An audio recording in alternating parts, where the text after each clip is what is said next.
How are both of you? I'm Ariana. Nice to meet you. Really good. Did they Nice to say meet you're you called too. Fresh Pair of Eyes? You're.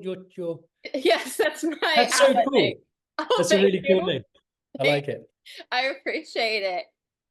So earlier this season, we get the capsule, Remember Earth capsule. What would you hope would be in a Remember Earth capsule?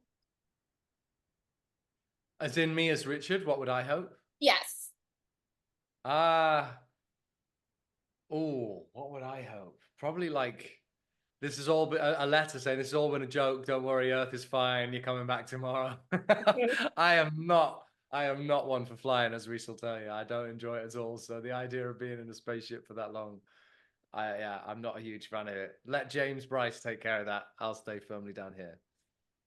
It was one of the rare occurrences where just Jonathan Gasser and I were emailing about something else, and he asked me what he thought Lane should get from the box. And so he gets a chessboard.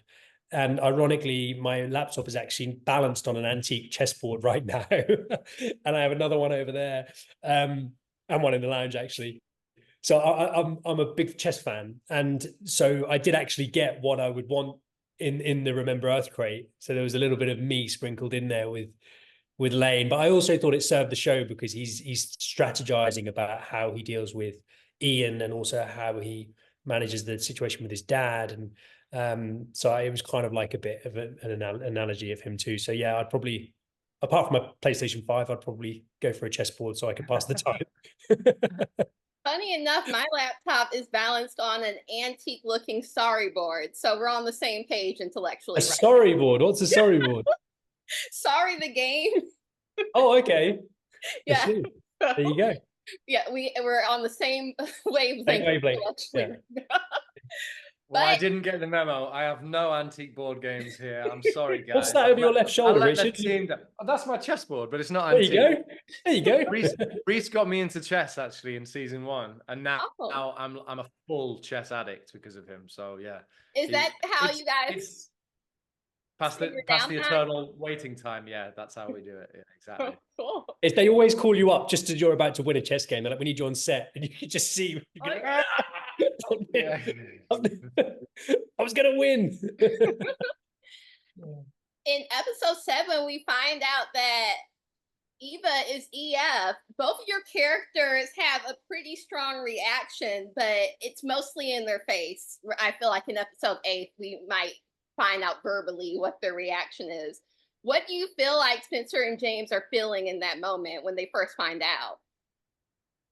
Yeah, I mean, not good, right? I mean, it's obviously if that were to be true and their preconceptions of the EF are to hold true, then she's been lying, and then and the repercussions of that is we don't know what else has she lied about. You know what her intentions are, especially for James. He's this the person he trusts most on the entire ship, and she's held this huge secret. So yeah, not good from Ava there.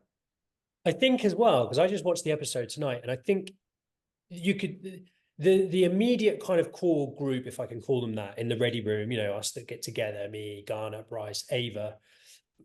I think the characters can be forgiven for thinking that there's literally no doubt whatsoever amongst that core group. They're kind of like the backbone of the operational day-to-day running of the ship.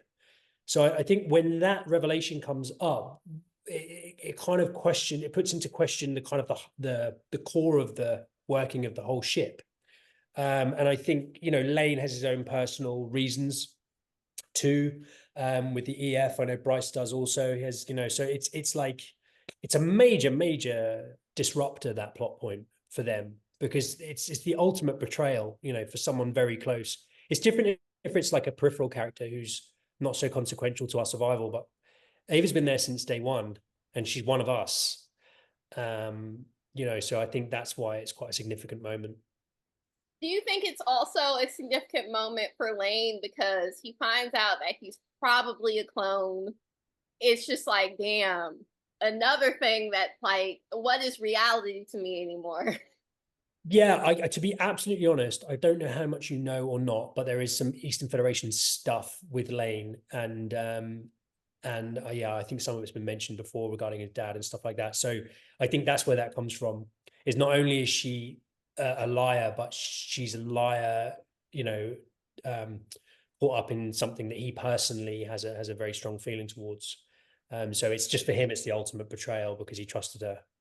You know, the clone thing is definitely a big deal though too, obviously, but it's something separate for him. Yeah. Richard, they just exchanged I love yous. So much has been going on. Do you think that Brice could potentially get past this? And if Eva had told him before that maybe he would have been okay with it, it's just the lie that makes it worse? I like how clever you're being with your questioning, because by default, I know. I like that you're trying to lead me here.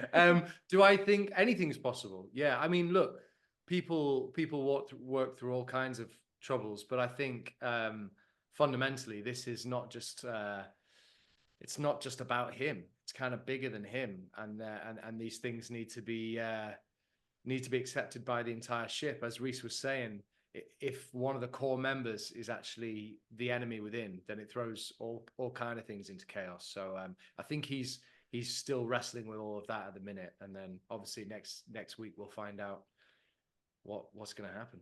Just to send some hot air your way, Richard, as well. I thought what you did in that episode was brilliant, and it's on topic because your reaction to that hurt and that pain that we see, we don't often see Brice. You know, he's the kind of the broad, you know, he's the guy that is everything kind of rushes off his back.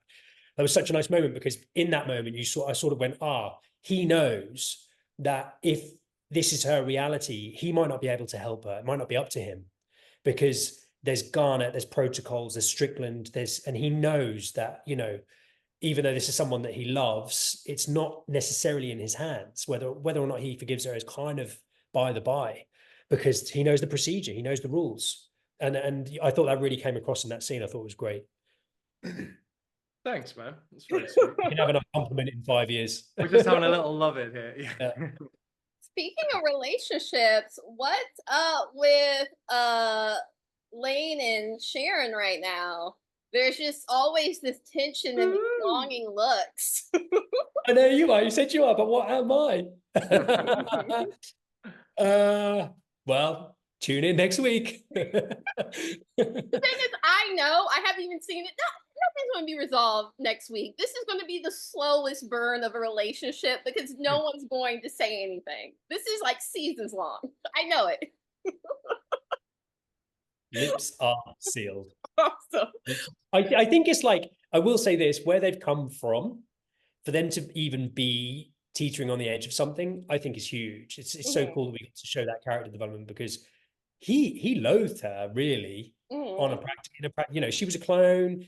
He doubted her ability to lead the ship. He was very vocal about her inability to be, you know, captain. He said she was volatile. They were at loggerheads. And now suddenly you see them sharing these moments. So, you know, maybe it goes on, maybe it doesn't. Who knows? Yeah.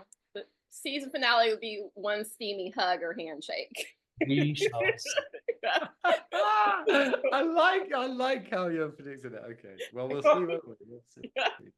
Well, thank you so much for taking the time to talk to me. I can't wait to talk to you guys about this in future projects soon. Absolutely. Thank you so much. Lovely to meet you. Thank you. Bye-bye. Bye.